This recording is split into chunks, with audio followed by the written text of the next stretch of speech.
Stand up for a moment if you can. Go ahead. I'll wait right here for you. Did you notice how your legs reacted to this simple action, how your balance changed just a little, and even how your heart rate adjusted slightly to handle this very basic movement? It's truly amazing, isn't it? This shows the incredible way our bodies are built to manage everyday activities with such accuracy. Most people go through their daily lives without ever pausing to consider how the regular foods they eat day after day can quietly affect their blood pressure levels in small but important ways. Surprisingly, one of the biggest hidden causes of high blood pressure is probably already in your kitchen cabinet, or maybe in your refrigerator right now. Something that you likely eat on a regular basis without thinking about it much at all. I'm Doctor, and for more than 20 years now, I've had the honor of working with thousands of adults, particularly those who are over the age of 60. These folks often felt really frustrated by their ongoing and hard-to-control blood pressure numbers. They were people who were already putting in a lot of good work in their lives. They walked on a regular basis, they took their prescribed medications exactly as told, and they stayed away from the obvious unhealthy junk foods that everyone talks about.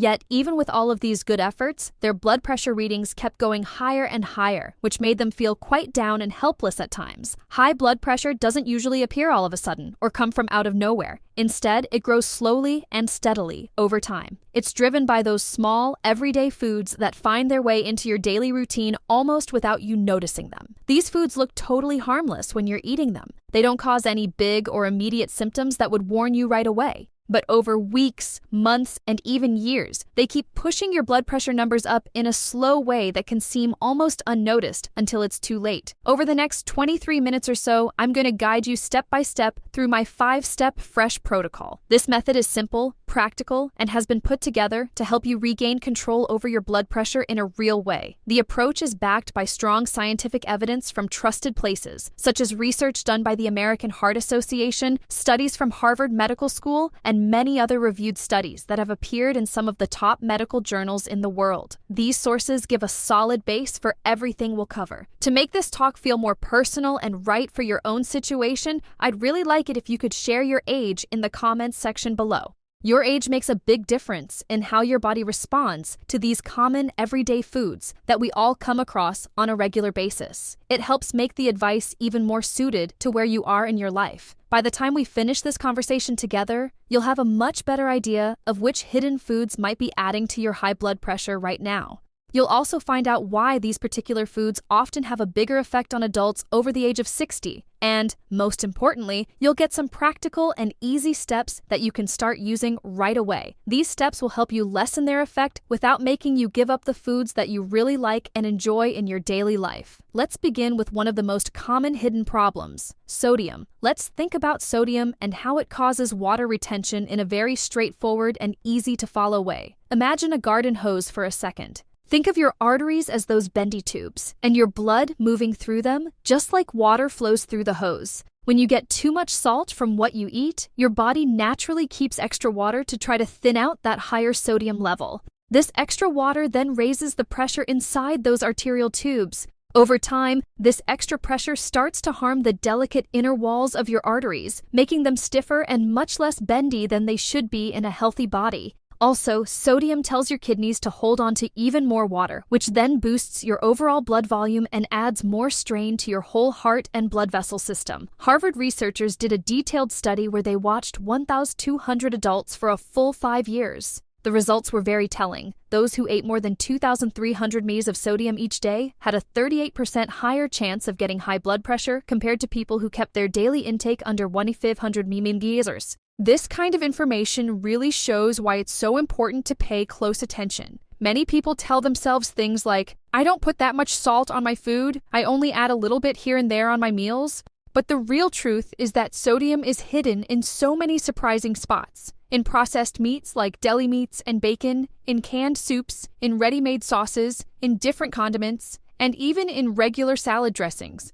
A single serving of any one of these might not look like a lot by itself. But when you add them all up over the course of a whole day, and then think about that for the full week, the total builds up way more than most people would ever expect or even know about. If you've ever had noticeable swelling in your ankles or seen unexpected jumps in your home blood pressure checks, then sodium is almost definitely a big part of what's happening. If this sounds very familiar from your own experiences, I suggest you type the word sodium right in the comments section below. It helps create a feeling of community and shared experiences among all of us dealing with the same issues. It's worth noting, however, that not all foods that raise blood pressure are full of salt. There's another important group that needs your focus: refined carbohydrates. This covers things like white bread, pastries, cakes, cookies, and sugary sodas. These things work like quick sugar hits as soon as they reach your digestive system. They cause a fast and strong rise in your blood sugar levels, which then leads to a big release of insulin from your pancreas. If this pattern keeps happening over a long time, those constantly high insulin levels can cause your arteries to harden and also encourage the body to hold onto more fluid.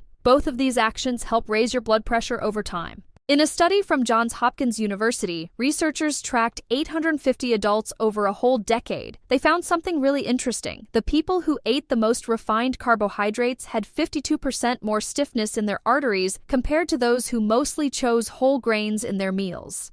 This shows the lasting effects that build up without much notice. As we get older, the endothelium, which is the thin inner layer of our arteries, slowly loses a lot of its natural stretchiness.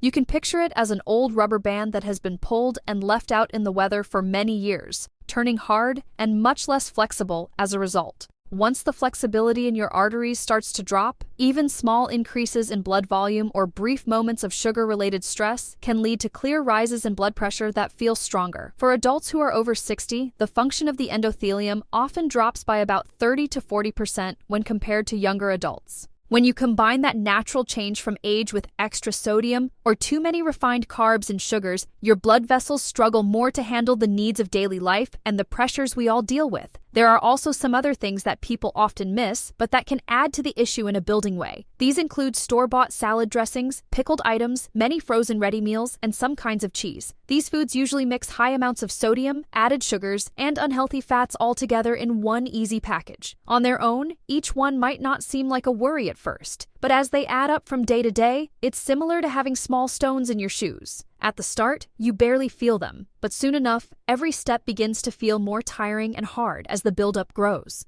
A team of researchers at UCLA studied 600 older adults and found that those who ate 2 to 3 servings of processed foods every day had systolic blood pressure levels that were, on average, 25% higher than the group that mainly ate fresh, lightly processed meals. This kind of result really points out the unseen strength of these choices. The key lesson from all of this is that your body isn't just failing you without any cause. Instead, it's these small, repeated daily habits that are slowly raising the pressure over a long time in ways that are simple to overlook. The very best starting point you can take is to just become more mindful of these effects right now. So, take a second right here to stop and consider it. How many of these kinds of foods appear often in your daily eating without you even knowing it?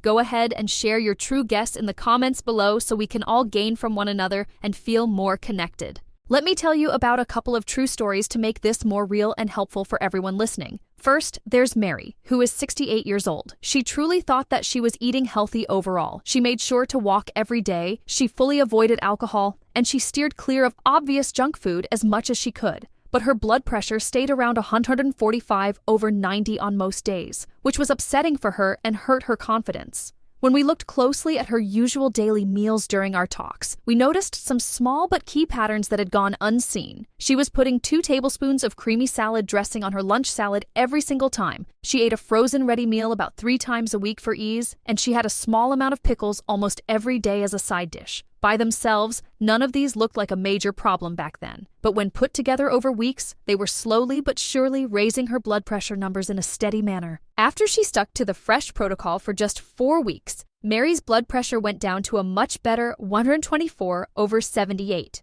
The swelling in her ankles got clearly smaller, and she said she felt lighter on her feet, more full of energy than in a long while, and overall much improved in her everyday life with fresh drive. Then there was James, a 72-year-old man who loved his sandwiches as his main meal. He was very careful about taking his medications just as prescribed and keeping up with his walking without missing a day. Even with that strong effort, his readings were heading toward 150/88, which worried him a lot. The hidden issues in his situation were daily fruit juice that he saw as a healthy pick, packaged crackers that he snacked on all day, and the sometimes frozen dinner when he was busy. After 6 weeks of following the fresh protocol without fail, his blood pressure fell to 128/76. He shared that for the first time in many years, he felt really in control and strong about his health. He had learned to check food labels more closely, to use better portion sizes in every meal, and to make simple and useful swaps that matched his way of life without feeling like he was losing out. These real stories point to a core idea that I come across over and over. Even small and regular changes can bring about true, important gains in your health and how you feel. This holds even after long times of feeling stuck and upset by no progress in spite of your hard work. Now, let's get into the fresh protocol, which is made up of 5 clear and totally doable steps that anyone can do. The first step is about creating a habit of awareness in your everyday routine. This means putting in a deliberate effort to log your meals, your snacks, and your drinks for a while, maybe with a basic notebook or an app on your phone. As you do this on a regular basis, the patterns in what you eat will stand out more clearly and give you better insights. You'll start to see precisely which foods are causing that quiet rise in your blood pressure without needing to guess. What's interesting is that just doing this awareness building often leads to good changes naturally, because your brain begins to pick better options on its own. The second step is about careful portion control to maintain balance. Even foods that are thought of as healthy can overload your system if the amounts get too big over time. A straightforward and useful tool for this is the simple plate method, which is easy to recall and use at every meal. Aim to fill half your plate with bright vegetables, 1/4 with lean proteins, and the last 1/4 with complex carbs for lasting power. According to a study from UCLA, people who began using mindful portion control saw an average fall in their systolic blood pressure of 7 mmHg in just 1 month, which is a great quick success. The third step centers on staying hydrated and picking drinks that are good for your heart and blood flow.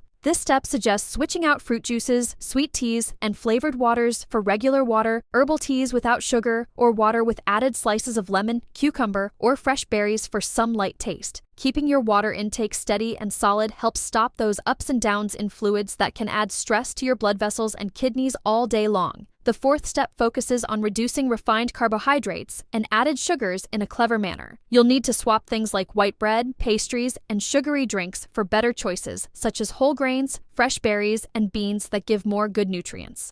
And when you include carbs in your meals, it's smart to combine them with some protein or fiber to slow their entry into your blood and prevent those quick rises. Research from Harvard found that just changing 2 servings of refined carbs for whole grain ones each day led to an average drop of 6 mmHg in systolic blood pressure over 12 weeks, showing how effective small changes can be. The fifth and last step is about boosting your awareness of sodium to make smart choices. Try to go for fresh items as much as you can and to season your meals with natural things like herbs, lemon, spices, garlic, or similar options instead of depending on packaged sauces and mixes that build up fast. The American Heart Association suggests that most older adults should keep to no more than 1,500 milliliters of sodium per day for better heart health. Sadly, many people take in over 3,000 milliliters every day because of those sneaky sources in processed foods that slip in unnoticed. The good news is that these easy shifts often bring visible improvements quite soon, which keeps you motivated to keep going. In the very first week, lots of people say they feel less puffiness in their middle, a small reduction in ankle swelling, and a clear idea of where sodium is in their regular foods. By the second week, their blood pressure usually starts moving down in a good direction, and their meals begin to seem more filling and even without any feeling of missing out. Then, in weeks 3 and 4, the gains get even stronger and more uplifting. Systolic numbers often decrease by 5 to 10 mmHg, and people often mention having much more energy all day with a fresh feeling of life. Over the longer run, your arteries can slowly get back some of their early flexibility. Your heart works a bit less hard with every beat, and these helpful habits become simpler and more usual as time passes, becoming a regular part of how you live. It's very key to keep in mind that this fresh protocol is meant to support your doctor's care, not replace it at all. You should never quit any of your prescribed medications unless you've discussed it with your doctor first and received their okay after thinking it through.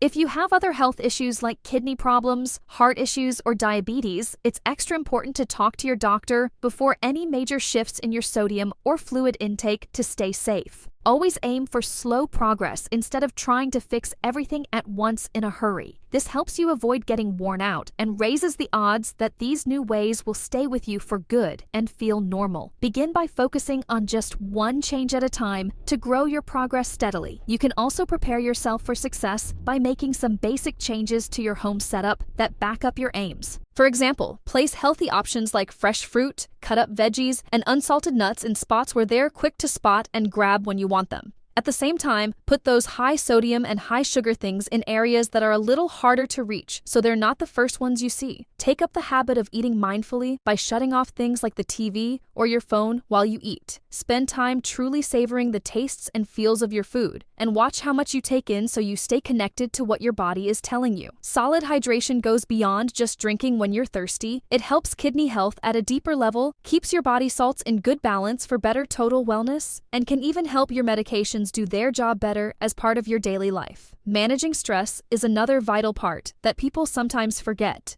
Spending just 5 minutes 2 times a day on deep breaths, light stretches, or a quick walk can bring down stress chemicals and lighten the load on your arteries in a real way that grows over time. Tracking your progress with a good home blood pressure device can offer you quick and useful info that makes you feel stronger. It allows you to notice for yourself which changes are helping the most for your own body and make tweaks as needed. Handling social times or meals out at places like restaurants can be tricky when you're working on these shifts, but some smart planning can make a big difference and help you stay steady. Try checking restaurant menus on the internet before you go if possible to choose well. Request sauces or dressings to come on the side so you decide how much, and plan for lighter meals earlier so it all evens out without any worry. Getting family or helpers involved in this path can give you more support and cheer when your drive is low. And remember to include steady, moderate activity as a main part. Activities like walking, yoga from a chair, or light weights can boost your blood flow, ease artery stiffness, and build up your heart strength over time. For lasting gains, it's the regular practice of your activity that matters more than how hard it is on any single day. These types of daily habits can make your medications work even better, creating a helpful match between what you eat, how you stay active, and the care from your health team. It all starts from growing awareness one step at a time, doing steady work every day, and holding a calm commitment to the process that brings rewards in the end. I'm Doctor, and I look forward to seeing you again in the next video. There, we'll look at even more useful and research-backed ideas to help you keep your heart and your body firm, well, and doing great for many years ahead.